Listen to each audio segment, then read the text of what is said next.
Okay, good Yan, nakalagay na.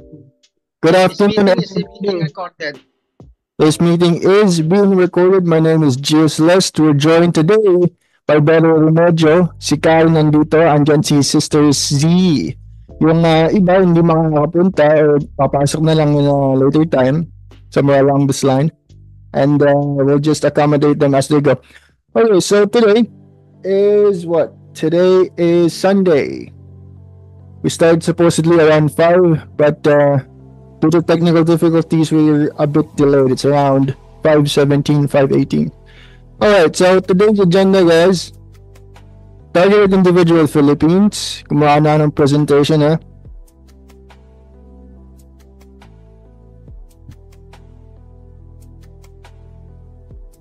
Right, so meron tayong apat na main parang pinupunto ngayon. We're gonna be talking about yung updates, kung ano yung nangyari since meron tayong GC and yung Facebook page creation, yung concerns, meron tayong natala on the side, speaking to targeted individuals na nakausap natin, yung mga interest. I think this is very important.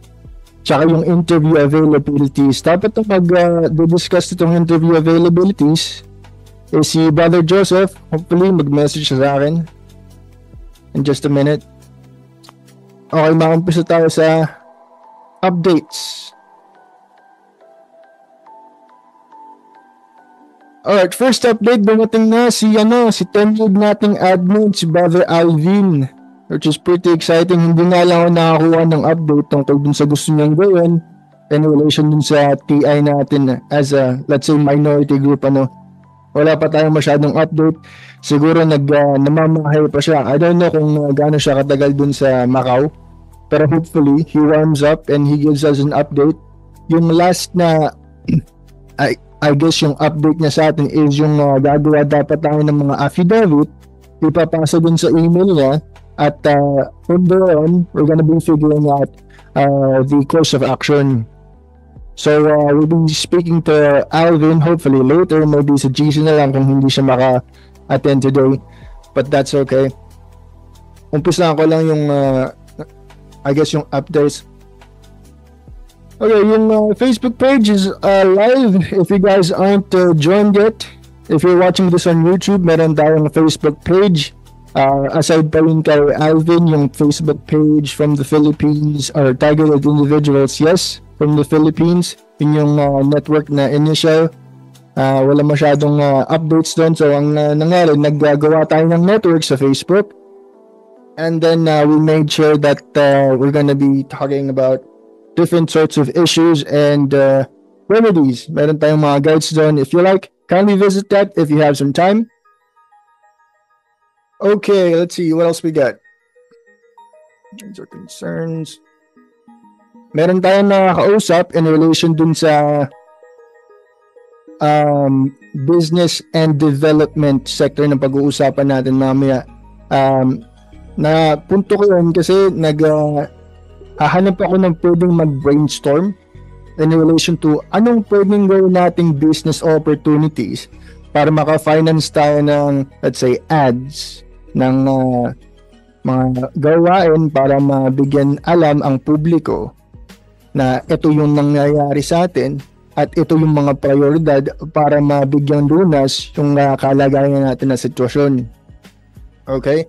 So far, meron mga suggestions. Si Brother Remedyo, I believe, nag-suggest siya ng merchandising. Tama ba, Rems?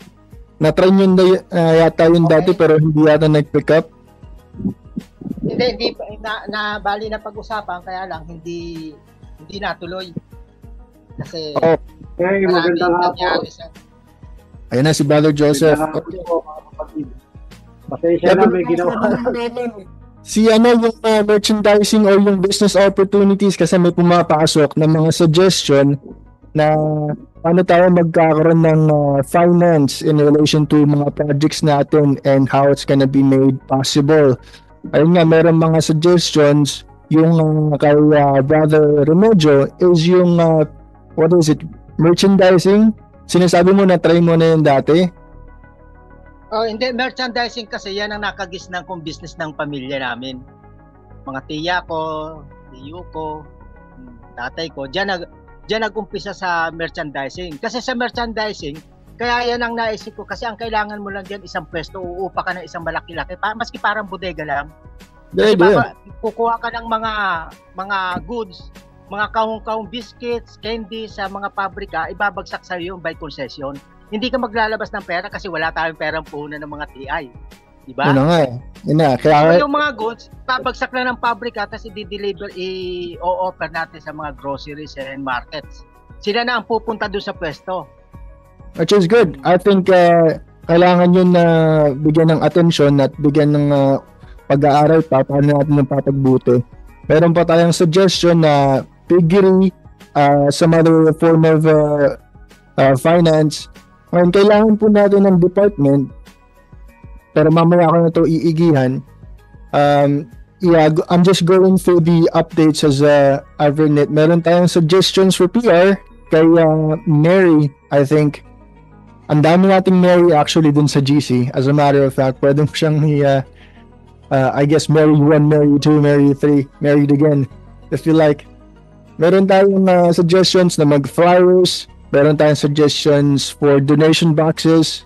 Ay makakatulong yun for financing. Kunyari, mag-request tayo sa isang department store, grocery, na maglagay tayo ng coin box on the side, merong QR code. I think that's a good idea. A last one on the updates, waiting tayo kay Alvin to, take initiative dun sa legal actions since na pinapangunahan niya yan, meron siyang direction. Ako naman, supportive ako, hopefully kayo din. Napupunta nga tayo ng either ombudsman or Malacanang, mag-arali yata. We're gonna get some closure in relation to that. Please stay in network and keep updated para meron tayong idea kung nasa na tayo. Unfortunately, may nag-leave kayong nasa GC, but we'll talk about that another time.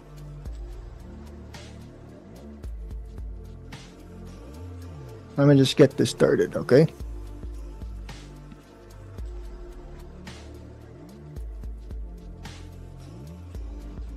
So, right away, ang gusto ko sanang ipunta today is yung structure kung anong meron tayong assets and resources.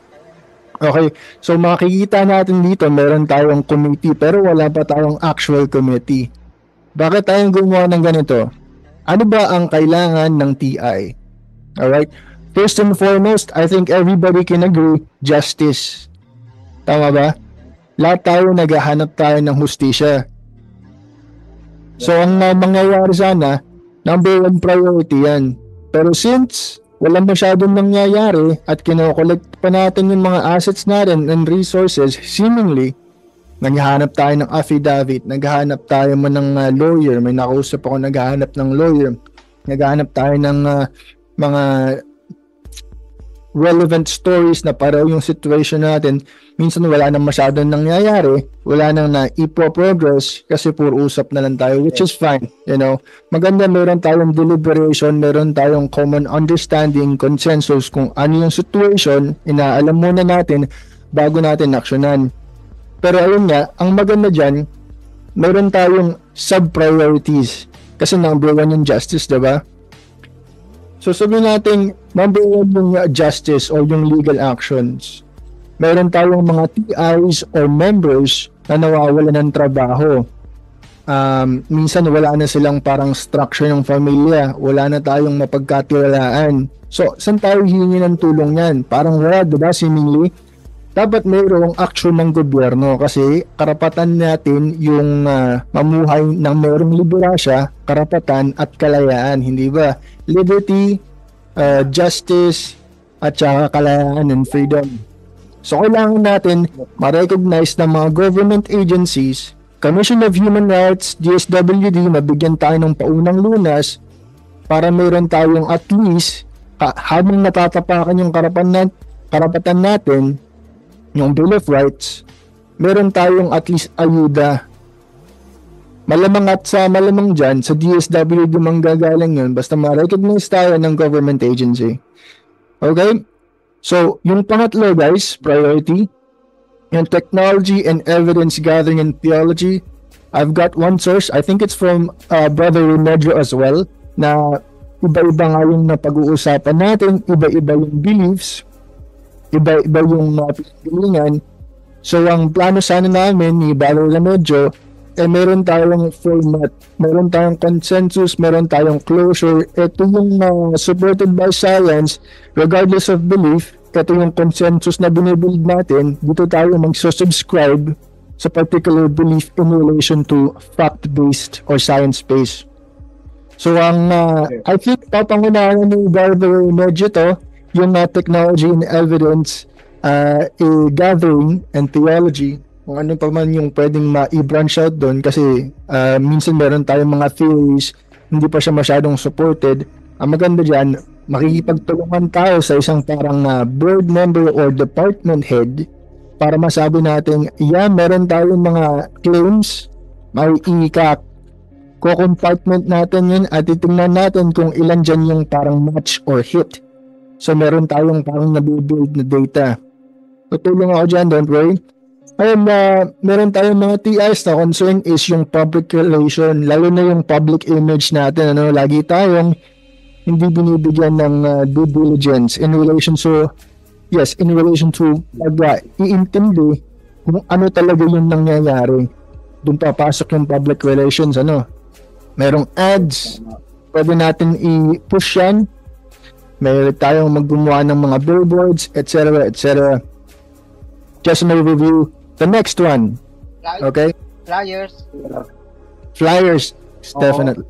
Pagsimula tayo sa flyers and shirts, brother. Definitely. Medyo malaki na yung billboards Just flyers and t-shirts lang muna. Tapos reaching out sa kapwa natin, targeting individuals sana. Kasi alam naman natin na most of the time, loner ang mga targeted.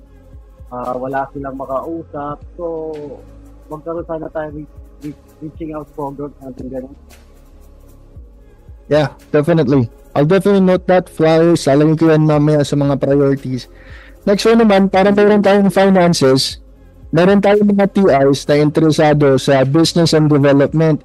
Ayun na nga, meron tayong mga suggestions like merchandising, merong piggery, which is, something that I thought of. Kasi pwede tayong kumuha ng isang lugar sabihin natin sa Burong, sa Rizal, o sa kahit anong province area, basta walang cellular signal or cell towers kasi primary concern yun hindi ko lang maalala off the top of my head kung saan ko narinig yun. Pero ang importante daw, para makakuha tayo ng pahinga, respite, or ng break, pupunta tayo sa isang lugar na walang masyadong cell towers at hindi tayo magagambala kasi out of the way. So, kailangan natin ng finance at kailangan natin ng parang plan or department head in relation to dun sa business and development department natin. Ngayon, meron akong suggestion dyan sa business and development. Meron na tayong ginawang parang donation site. Ayun mabibigyan naman natin ng parang transparency yan pag gumawa tayo ng contract or civil contract. Sasabihin natin, ito yung ID ko. Magpo-provide ako ng monthly parang inventory. Tapos sasabihin natin pag nag-breach ako ng contract, pwede nyo siyang kasuhan mo, pwede akong kasuhan. Ipapasa na lang natin yung donation site dun sa department head, whoever's gonna be, and then that's gonna be carrying on without any problems kasi meron tayong transparency, may ID, may contract, everything. Okay, so last one naman, yung priority is yung health and wellness. I think out of all of these, this is yung priority kasi ang nangyayari sa atin, binabasag yung composure natin in a civil level, spiritual level, emotion level, in all levels actually. Binabasag yung composure natin, binabasag yung katayuan natin para hindi tayo makapag-operate ng optimal level, yung nasa level ng normal. Yes? Everybody can agree with that? So, ang kailangan talaga natin is meron tayong panglaban sa ganun. Meron naman tayong maisasagot dyan. Meron therapy. Meron mga methods ng therapy. For example, merong cognitive behavioral therapy. Merong merong dialectic behavioral therapy, may long exposure therapy, etc. etc. So meron tayong panglaban dyan, dapat to meron tayong department head para meron tayong parang mind map kung nasaan ka at dito mo makukuha yung sagot, etc. etc. Meron tayong parang protocol. I think yung pinaka-importante out of all of this, under the substrata or under certain layers, at yung nag-destabilize kasi, hindi tayo makakapag-tulungan, hindi tayo makakapag-operate kung destabilize yung headspace natin, yung mental state. Ngayon, isa pa dun, para sa pagpapaigi, sa pagka-aruga dun sa mental state na tinutukoy ko, meron tayong ino-offer dito or pinoprospect, sanctuary. Ngayon, in relation dun sa figure na nominate ko, pag kumuha tayo ng isang land or lupa, sabihin natin, pwede natin hatiin in a place where tayong sanctuary, tapos meron tong half na for business. So, we'll just talk about that moving forward. That's not a problem. Overview lang naman to. Of course, kasama rin sa department na to yung faith and religion. Hindi mawawala yan kasi I think faith and religion is a guiding element in your life. Maganda yung belief na yan, maganda yung products yan, maganda yung bunga. So, subscribe tayo sa faith and religion. And I think that's the best foot forward. Now, moving forward, what are the challenges? Alright. I think yung number one challenge natin, guys, is yung stagnation. Yung minsan wala na nangyayari. Our focus is open to criticism or opinions. Minsan puro usap na lang tayo, which is fine. Pero ang mahirap doon ay parang nagkakawatak-watak tayo minsan, and then puro usap na lang yung nangyayari. So ang maganda dyan sana, i-moderate natin kung ano yung parang stage ng overall parang body nitong TI kasi ay nagkakawatak-watak na tayo kanina, may nagli-leave, which is something he's welcome to do. Pero buti lang umaksyon si Brother Joseph at kinausap din niya.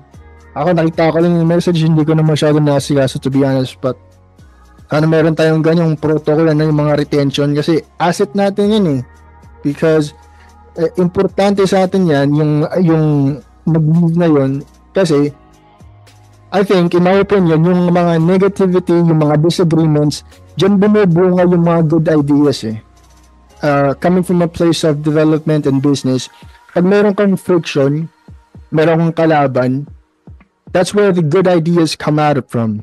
Diba, tatanong mo kung saan nanggaling yung parang energy mo na yan, saan nanggaling yung sentiment mo na yan na parang, okay, I'm not gonna get into it, pero importante na re-retain natin yung mga ganyang perspective para matitest natin yung resolve natin, yung resolve, kung ano yung drive natin, matitest natin yung drive natin pag meron tayong ganyang population na parang negative lagi, which is fine. Conflict. Paano? Kasi healthy yan basta may conflict. Kasi we don't need to agree always.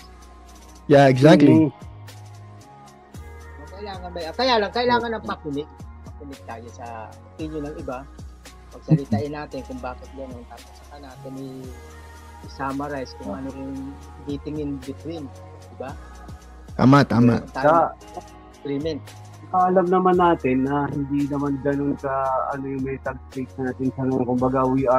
Kumbaga lito tayo ngayon kung ano yung papaniwalaan kasi halos tayo talaga gagawin nila na magbanggaan. Kumbaga yun nga yung art of war diba? I-divide nila yung kalaban nila para maging mahina. So, sana magkaisa tayo sa isang objective lang, which is the justice and freedom natin sa bagay na to. Yun ang maging anuhan natin.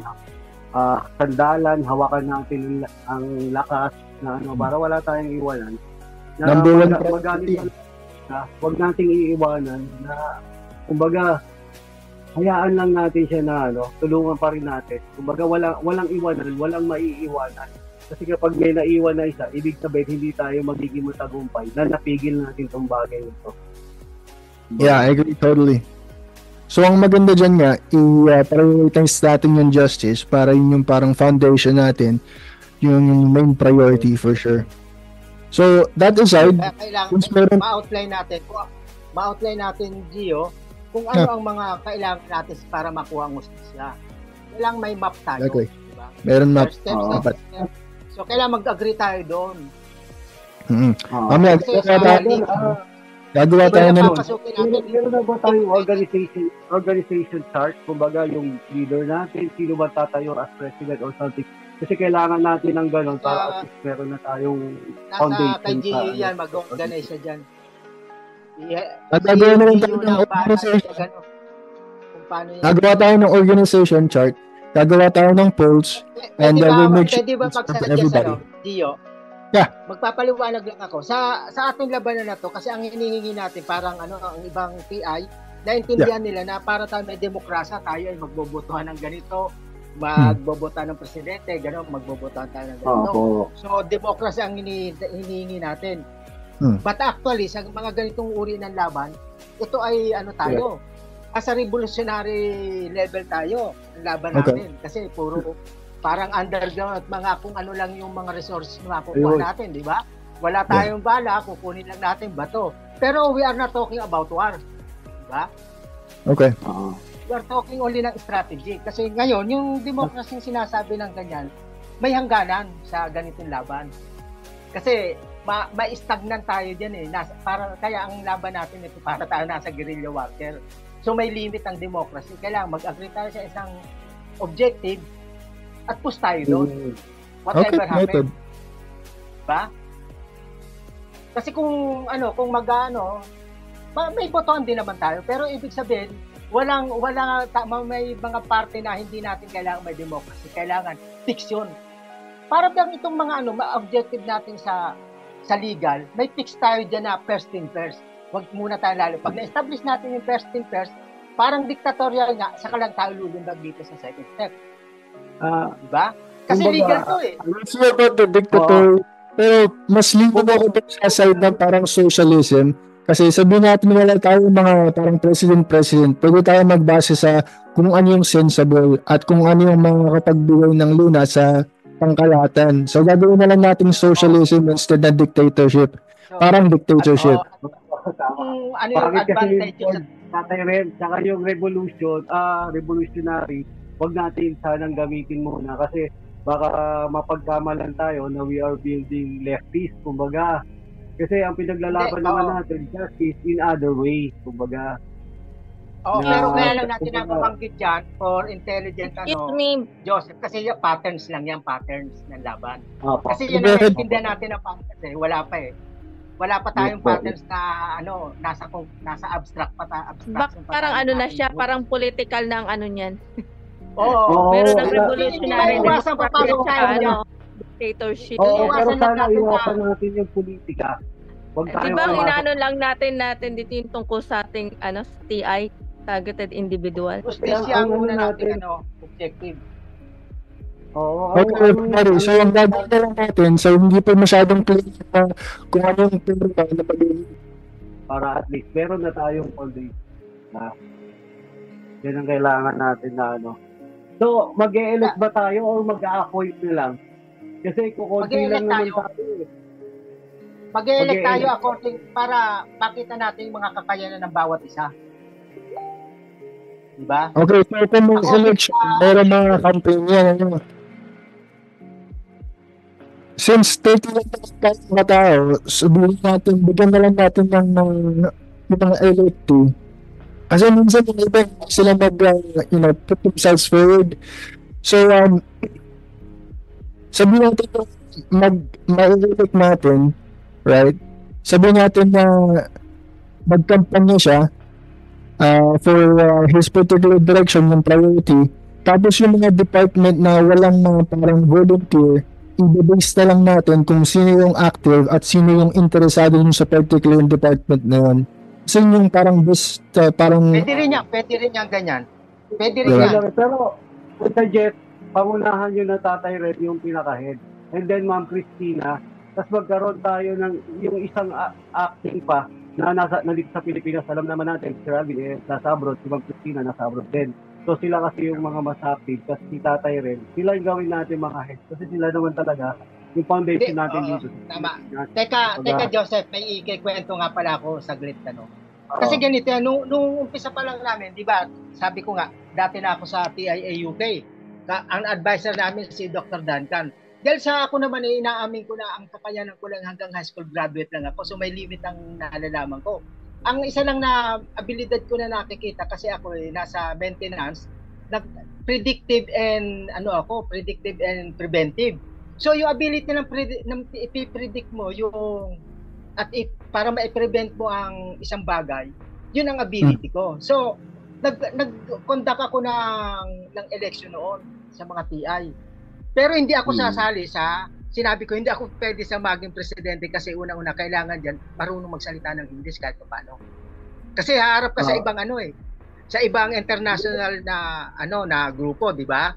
So hindi ako fluent diyan. Kaya wag niyo na ako isingit diyan. Siguro dito na lang ako sa advisor o technology, ganon.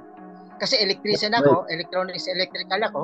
So may contribution ako diyan. Pag may dumating na sigurong engineer, katulad ni ipasok natin.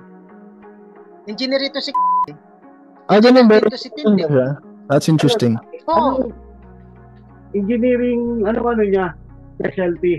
Communication to si naging engineer ito sa ABS-CBN. Kaya nga napag-initan to, siguro good girl to sa Department ng Engineering, so napag-initan. Alam naman natin na kapag targeted ka, medyo iritado ka Pakiramdam mo lahat, halos may ginagawa na something sa'yo. Dahil nga sa trauma na naiiwan sa atin, kumbaga.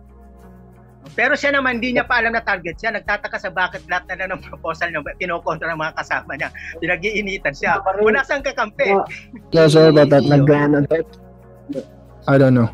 Yan ang sinasabi ko kasi noon, ipinapaliwanag ko noon na sa botohan, okay lang. Kaya lang by ability. Diba? Sa mga kakayanan. Kasi yung iba magaling na spokesman. 'Di ba? Maski wala siyang ability technically pero magaling naman sa makipag-usap. 'Di ba? Mga liaison. Kailangan natin sa liaison. So si Gio pwede to. Kailangan yung nagsasalita. Pwede ka rin maging presidente kung gusto sa botohan. Ang president natin si Sir Alvin, EVP natin si Gio, and siya na rin ang maghahawak ng PR. Ganoon kasi siya may idea nito si GC. And kasi wala naman mangyayari dyan, I think. Ganito ang gawin natin. Si Gio ang nag-konsepto nito, tapos yung ideya ng samahan na to, nasa utak niya. So, kailangan huwag siyang maalis na sa pwesto na vital.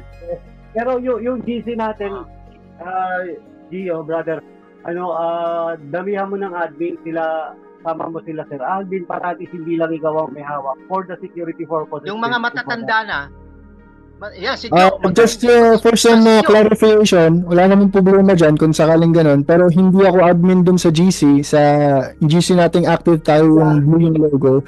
Si Kuya Alvin.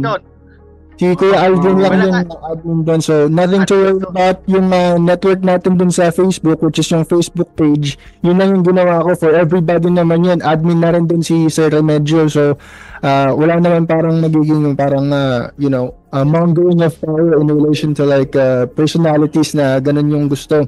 So no worries dyan, pag-usapan lang natin dun sa GC kung paano magandang gawin para magkaroon ng election or campaign, kung mag-appoint lang tayo based dun sa abilidad katulad ng sinabi ni Sir Remedyo, at dun tayo magbe-base. Now gusto ko lang ipunto guys, ito po yung parang makukuha nating mga resources and assets na dito na sila interesado. Like I said, meron tayong mga departments. Nag-vote na yung mga TIs natin. I think over 30 or at least 30 yung nag-vote or somewhere along those lines. Okay? Now, interesado sila dyan sa particular departments. Ito yung magiging assets ng mga departments na yan. Kung meron ng interest dyan, we're gonna be urging more people to vote on that particular poll. So meron tayong parang asset management. Depende pa yun sa department heads. Pero madali na yun as long as na-elect natin yung department heads. Madali na lang cascade yung information yung re-relay natin yung information towards yung rank and file kung sino man yung interesado dun sa particular departments, kakausapin lang natin yung department head and yung department head mag-relay ng information dun sa particular project or direction na gusto niyang i-prioritize.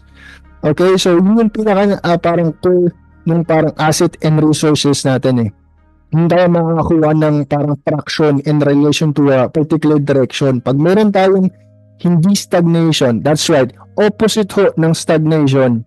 Kasi yung pinaka, I think yung bakit tayo tumatagal na parang gusto natin nagdudusa tayo Yes, Hindi tayo marunong, nakigatong tayo sa ganun. Nagiging manhid na tayo sa latigo no? Yeah, that's not right. So, hindi maganda. Oo, na ang nangyayari, iyak lang tayo ng iyak everyday, reklamo tayo ng reklamo, kung anong ginagawa sa atin, pero hindi tayo nag-iisip ng solusyon kung paano yung gagawin natin na laban or something. Kaya this time around, ibahin naman natin. Kumbaga That's tayo naman ng diba? Kumbaga tayo ang hunted noon, tayo naman mag-hunt sa kanila. Kumbaga, so let's start na I suggest nga, Gio, for the meantime, brother, wala muna tayong election and appointed, puro appointee lang muna. Tapos, pag kami mga nag-object, saka tayo maghawak ng election. Kasi for the meantime, kailangan muna natin ng leadership na... yan ang sinasabi ko, wala munang election yan, mag-appoint ka lang mag-appoint ng possible na mga tao. Saka na yung election na yan. Yes. Tapos pagka dumami na at naging mas organized na ng gusto, saka tayo magkaroon ng election. Gio. I-fill mo muna yung mga department, yung mga vital na position, i-fill mo muna yun. Saka na tayo yung mga election na yan. Wala pa namang umaangal Okay, great. Pag may umaangal, nasa ka lang. That's a good idea. Tama. So, ang consensus natin is mag-a-appointee tayo muna. Tapos saka natin na actionan kung merong parang friction or pag may friction sa departamento na yun, doon lang sa departamento na ng election, hindi doon sa iba. So kasi okay na di ba? Halimbawa, okay na may ibang departamento, walang friction, nagkakaintindihan. So no need for election. Kundi doon lang sa departamento medyo may inconsistency yung mga nakaupo, kailangan palitan siguro ng gano'n. Ayun, doon tayo mag-election, di ba? Right. Okay, ang careful lang naman sa atin yung treasury natin, doon tayo maging careful kasi diyan ang pinaka tawag dito. Vital. Dito. Oo, kasi pag yan na-dispalco, pati contributor sa natin patay. Hindi mawawala ng tiwala lahat yun. Exactly. Kaya kung halimbawa, unahan ko na. Kung halimbawa may mangyari man dyan sa ating treasury, kailangan wag sisingaw sa labas. Kasi pati sa mga contributor niyan, magwi-withdraw yan ng contribution nila. 'Di ba? Kung halimbawa meron na. Hindi naman natin gagawin ito. So, may mga bagay na sasarilin lang natin ang solusyon. Opo. Pero yes, for the meantime, yun muna tayo sa appointees. Tapos yung what are our plans dun sa darating na kumbaga yung guesting, paano bang gagawin natin? So, yung interview for sure. Yan nga yung question Since close na natin itong portion na to, yung departments and everything, mag-move on tayo dun sa concerns, Let's see. Brother Alvin, pag natin nung mo muna, i-stop mo muna yung record, tapos i-record mo ulit para at least pwede natin i-post sa wall.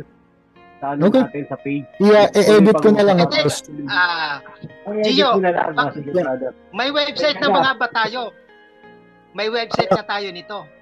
Well, yung brother Alvin, doon ko yun yung sinasabi kong website kanina, yung donation, pwede kong i-preview let me just, paano ba yun? Hindi, ibig sabihin yung website mismo ng ng organisasyon na to nagbinuo mo, dapat may counterpart na website ito. Dapat na meron. Hindi siya title. So, kailangan natin ng website para ma-attract natin yung albawa. Gusto natin pa-interview sa isang agency ng gobyernong head doon. So, may website tayo. Di ba? At doon lahat tayo nakikita. So, magkaka-interest siya. Kaya nga, kailangan natin ng mga tao Tapos may short videos tayo ng mga 5 minutes man na introduction of ourselves. Kasi ipipresenta natin, halimbawa sa ombudsman, Yeah. di ba? Kasi Okay. kaya lagi nababanggit ang ombudsman. Unang-una, ang ombudsman na pinakamalaki ang pondo sa investigasyon, billions. Meron niya mga 4 billions ang para sa investigasyon niya, so walang problema sa pera yan. Pangalawa, ang ombudsman lang ang mahawak ng mga pag-aabusado ng mga nasa gobyerno, lalo na ng military. So malawak na ombudsman. Alam mo, Tatay Ren, pag ano na natin yan sa media, imposible walang tutulong sa atin eh. So that's why kailangan natin maging mag-ignite. Kaya nga sana, ang isa pa nito sa media. Ganito kasi yan, Joseph. Totoo yun sa media. Strategy, kailangan natin ng media. Ang problema, kasi ilalapit sa gobyerno. Sa gobyerno, mayroon silang theory, sa political theory, na kapag lumapit ka sa media, wala kang tiwala sa gobyerno. So kaya iniiwasan ko lumapit ng media kasi mahirapan na tayo makipag-usap sa head ng government. Kasi nauna na tayo sa media. Kasi legal to eh. Kailangan wag tayo, lalapit muna tayo sa kanila. So pag halimbawa, pero sa media, ang lapit natin sa media para ma-recognize tayo. Yung recognition ng media, kailangan natin, strategy natin. Alam naman natin na ang politiko dito sa atin hindi gumagalaw hanggat walang media. Pero kapag meron ng media, lalapit na yan sa atin. Kumbaga, kailangan natin maging maingay. Kaya paano tayo magiging maingay? Yung pagkakataon na, ayun na, di ba, i-interviewin tayo na magkakaroon na, kumbaga, yung researcher na tawag daw sa atin. So, sa'yo ang kailangan ko ibigay sa kanila kasi sa akin kasi malapit lang nakatira yung contact na yun eh. So, malaki ang possibility na harangin to ng mga perpetrators ko. Kumbaga. Pero sabi ko nga sa'yo, sige, ang mag-i-interview kasi si Sir Boy Abunda and Senator Cayetano.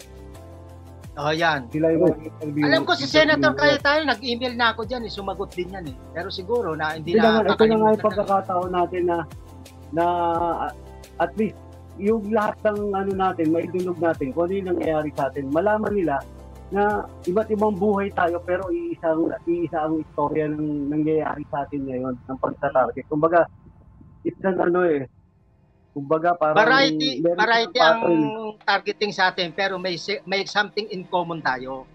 Exactly. Kasi sinadya ito na iba-iba experience natin, iba-iba ang targeting natin, iba-iba ang paraan, method ng pang-aabuso sa atin. Pero may something in common tayo na yun ang ipipresenta natin. Yes. Discredit, profile assassination. That's the sinadya nila na iba-ibahin yung mga natin, experience para pag nag-declare tayo ng ating mga statement, ang gulo. Diba? Kaya kukunin natin yung something in common, no? Kanya-kanya tayo. Guys, yung something in common, galing to sa doktor, kay Dr. Todd Grande.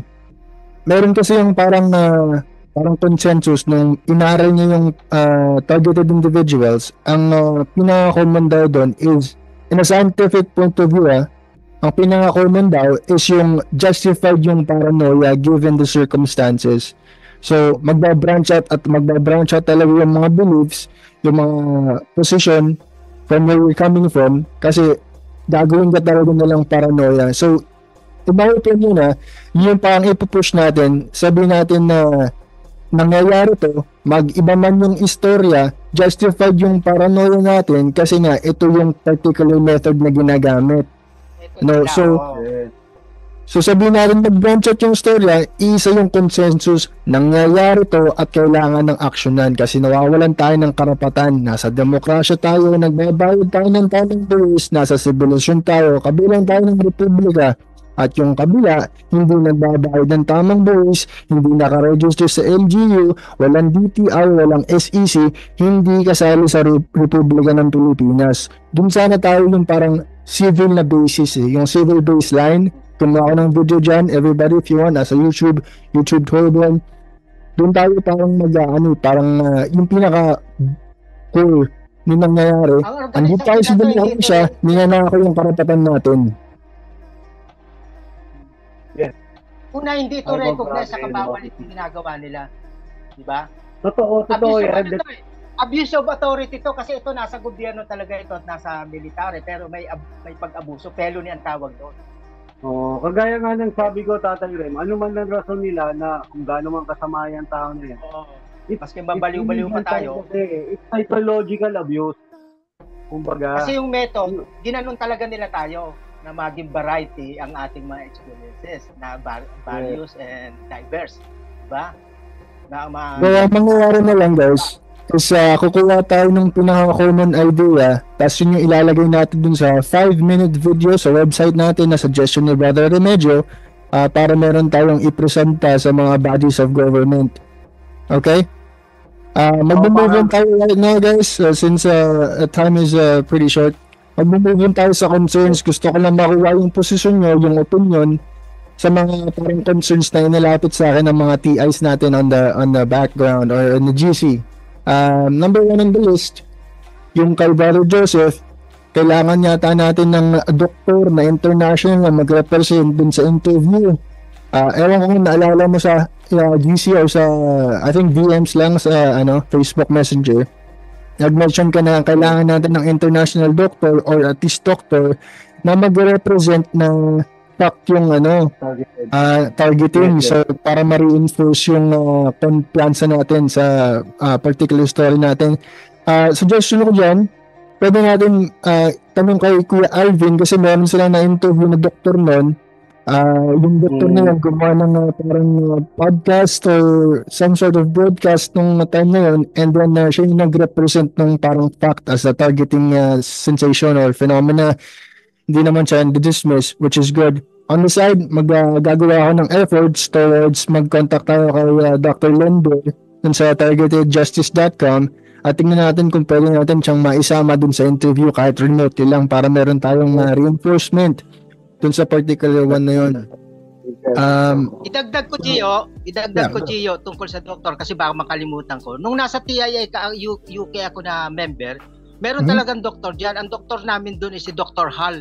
Sa talaga lumaban niya, hindi sa TI, pero ilinaban niya yung TI, ngayon naging target na siya. So si Dr. Hall ay veterans ito.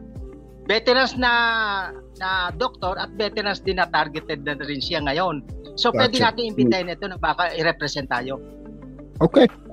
Susearch ko na si Dr. Hall and Dr. Linder, tapos yung kay Dr. Maravillas yata yung pangalan niya. And i-update ko na lang kayo sa GC. Alright, next to a concern. Meron tayong concern from Chris on GC. Ang gusto niya sana is, na pag-usapan natin kanina, yung gusto niya meron mag-explain na sensable o sensible yung targeting na nangyayari. So, na-address na natin yon kasi yung pinaka-concern niya, yung ginagawa siyang parang baliw ng kapaligiran nila o kapaligiran niya, which is something that I think we can all relate to. So, i-assert ko lang, Chris, hindi ka nag-iisa, pare-pareho tayo ng situation, pareho tayo ng struggle, may araw din yung hustisya, sisagaraduhin natin yung i-address natin lahat ng concern na yan, na magbibigay tayo ng remedyo sa mga ganyan. Yes. Thanks, brother. Concern number 2, how safe is our money in the banks? Nakausap ko si Karen, I think the other day. Meron kasing post dun sa Facebook, I think nakita ko rin prior to her talking about it on GC. Yung mga hacking, gusto ko lang bigyan ng attention na meron tayong paper trail in relation to sa mga bank accounts and digital transactions. So, huwag ka masyadong mag-alala, huwag ka masyadong mag-alala. The safest place na pwede mong i-keep yung pera mo is dun sa lugar na mayroong paper trail. Kasi pwede natin kunin yung mga documents, yung mga tracks or trail nga. And then, dun natin kukunin yung parang leverage. Ito yung parang facts. Kasi ang concern ni Karen the other day is yung mayroon silang influensya sa mga elites dun sa higher ups. Ang gusto ko naman parang i-contra dun is si Eric na makukulong yung pa kaya yung mga elites, di ba? Si Gloria that's nice, brother.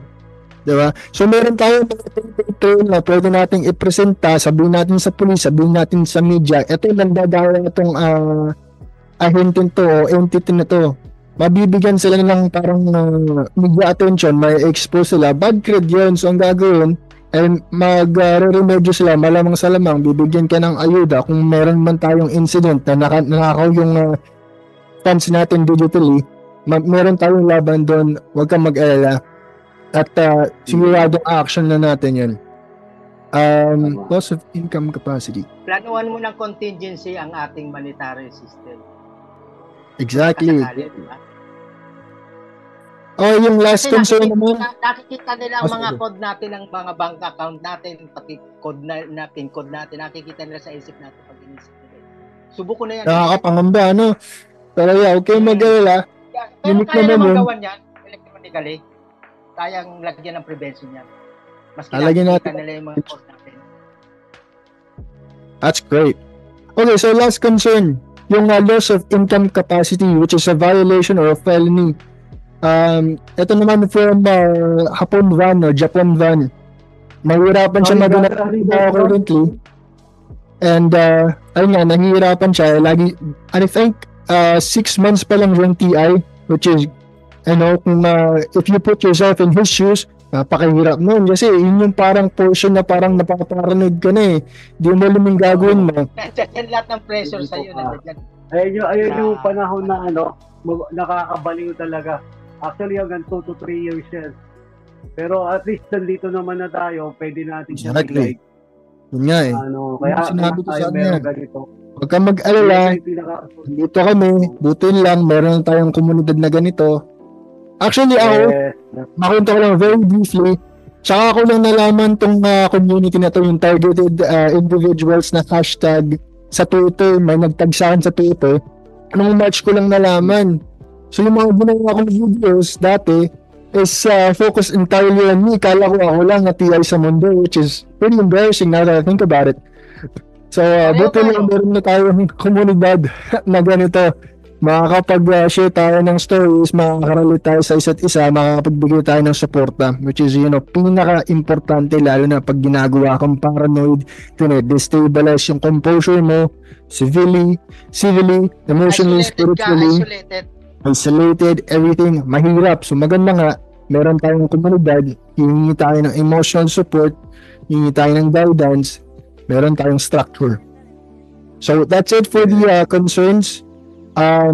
Gusto ko lang bigyan ng oras si Brother Joseph kasi meron siyang parang gustong format pag na-interview na tayo. So takal natin yung kukuha tayo ng doktor, natakal natin kung sino mag-interview. Meron kang parang nakwento sa akin na paano ba magandang interview in your mind? Paano tayo magpe-presenta ng impormasyon? Tagalog, mas simple, wala masyadong technical terms. Good. Yes brother. Kumbaga, pag in-interview sana tayo, iwasan natin yung pagbabanggit ng yung about sa other spiritual beings, kumbaga like witchcraft or something. Yun muna iwasan natin. Kumbaga, ang target natin ay maintindihan tayo ng masa.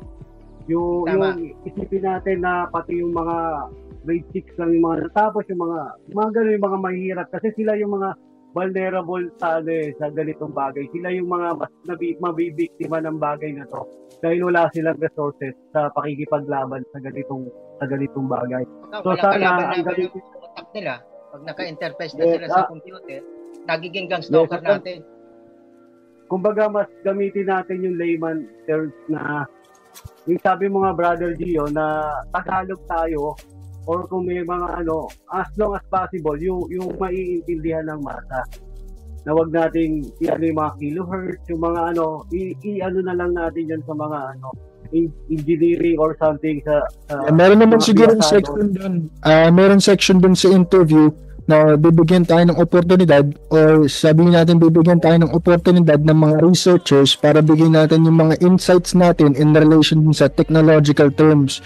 Kuha tayo ng parang tempo. I-list tayo ng mga technical term, Joe.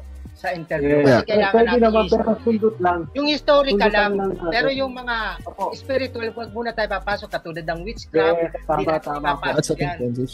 Wala tayo Okay. papasok dyan. Kasi Purely technical tayo alam naman kung ano ang purpose nito. Ano ba ang purpose nito Yes, sa pagkakaalam natin? Yan ang ano yan. kumbaga, ang purpose ng ano natin na Bakit nila interview ginagawa natin, to sa tao? Ganyan. yes, i-educate ang mga tao. Yun yung sole purpose po natin, i-educate ang mga tao para tulungan tayo sa paghahanap ng freedom ng katarungan, ng justice. Tapos, Hindi lang freedom Teka, natin, kundi nawawala ako, freedom ng brother. buong Teka lang, Pilipino. Freedom ng buong Pilipinas Naglago ang yung utak ko. nakataya rito eh.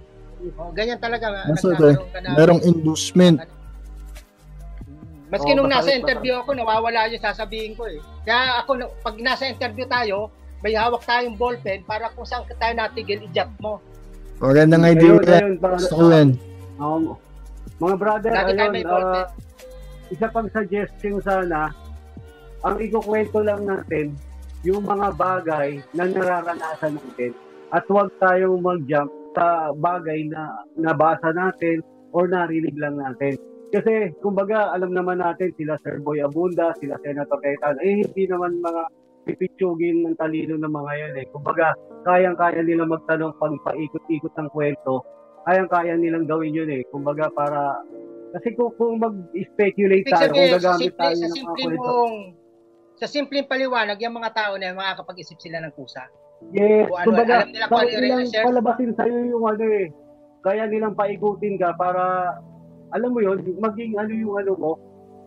Kumbaga, para Maging malaman nila consistent. kung ano talaga yung sinasabi mo. Yes, so yung Maging consistent ka. ma-establish natin yung consistency sa mga bagay na ikukwento natin during the interview. Para at least, di ba, ma-establish na natin yung, totoo talaga yung ano, hindi yung, totoo ba talaga? Parang gano'n. Basta ma-tap lang natin yung ano, yung benefit of the doubt ng mga tao, maging masaya na tayo doon. Kasi ibig sabihin, nagkaroon sila ng thinking na ng kahit 10%, 20% na belief sa atin. So, ayun lang po yung ano ko, yung maggumamit tayo ng Tagalog hanggat maaari na maintindihan ng masa Pilipino, and wag tayo magkukwento ng bagay na narinig lang natin or nabasa. Kumbaga, kung ano yung experience mismo natin, yun yung sabihin natin. Yun yung Personal paliwanag natin experience. para mas maintindihan. That's a good idea. Yes. Pag-uusapan natin yan. Kasi ang unang-unang Ano tanong ba nila yun? dyan, ano ba yung umpisa na experience natin? Yan ilagay natin sa isip sa ating kapwa TI. Ano ang naramdaman mo nung unang-una?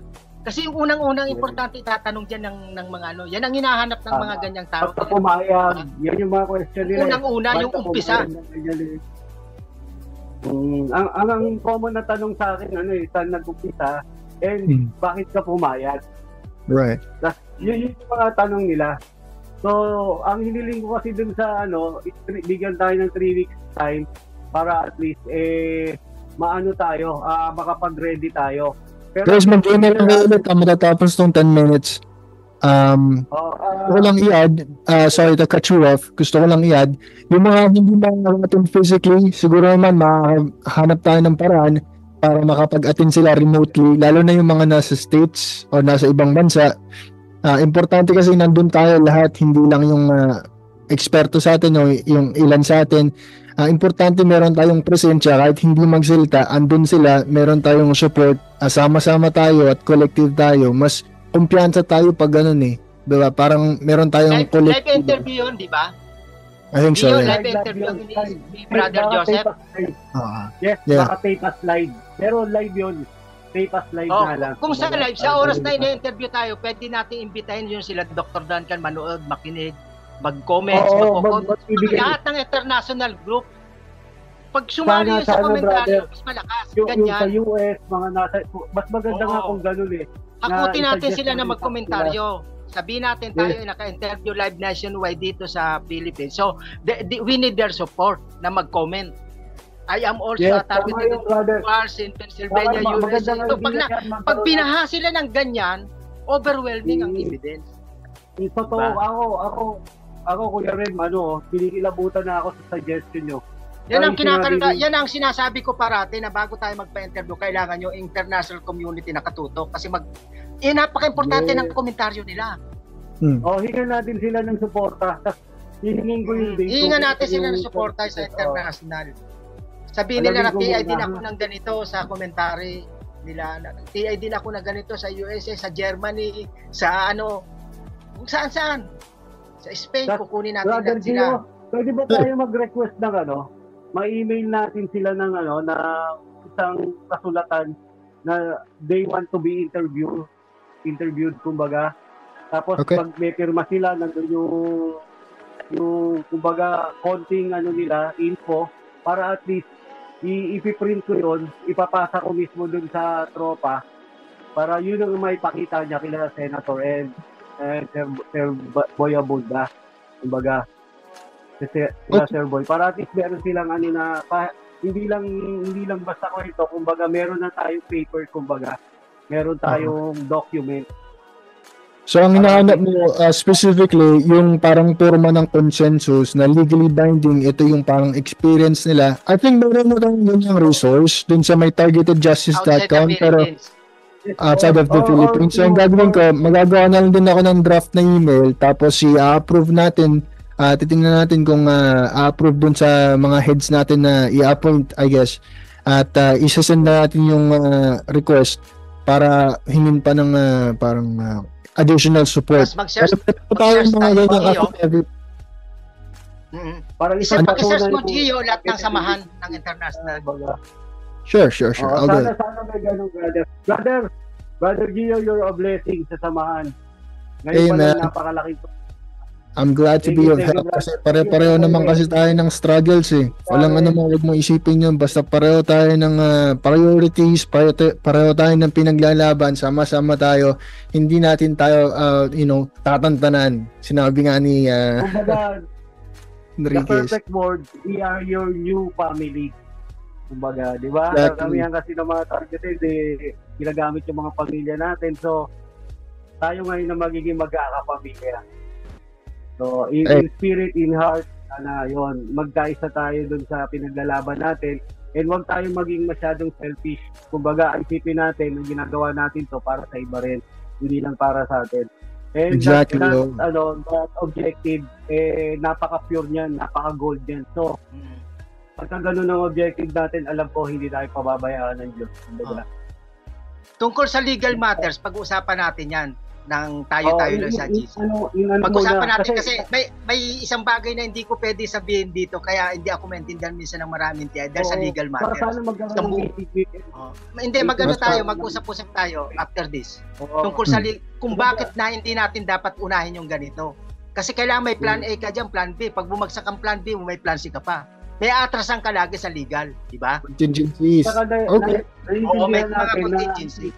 So, pag-usapan natin yan, PC. Oo, mahirapan tayo na huliin sa akto yung mga perpetrators natin sa tabi-tabi natin. Dahil they are always 2 steps ahead of us, kumbaga.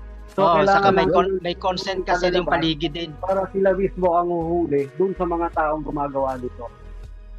Kaya nandito tayo ngayon para magtulong-tulong and mag-isip ng paraan kung paano natin gagawin yun. Kaya sana na tayong parang base sinabi ng UN na cyber torture yung nangyayari at na-recognize ng UN. Meron silang memorandum, it's real, it's legit. That being said, tatapusin ko na itong Zoom session natin, guys. Mag-congregate na lang tayo dun sa GC and pag-usapan natin yung mga detalye ng napag-usapan natin today. Bibigay ko sa inyo yung summary and then, I'm gonna be cutting it today. I'd like to thank everybody who's joined. I'll make sure this is on YouTube for everybody to, review. Remember to stay connected, stay in network, be made aware, stay in network. Okay? God bless everybody. Sama-sama po tayo for justice. Any parting words? Busy pa, i-PM nyo yung isa sa amin para mai-add ka dun sa GC. Hindi pa, wala pa lang sa GC si Miss P. Opo. Thank you po. Thank you mga kapatid. God bless. God bless. Thank you. God bless everybody. Thank you very much. Thank you po. God bless po.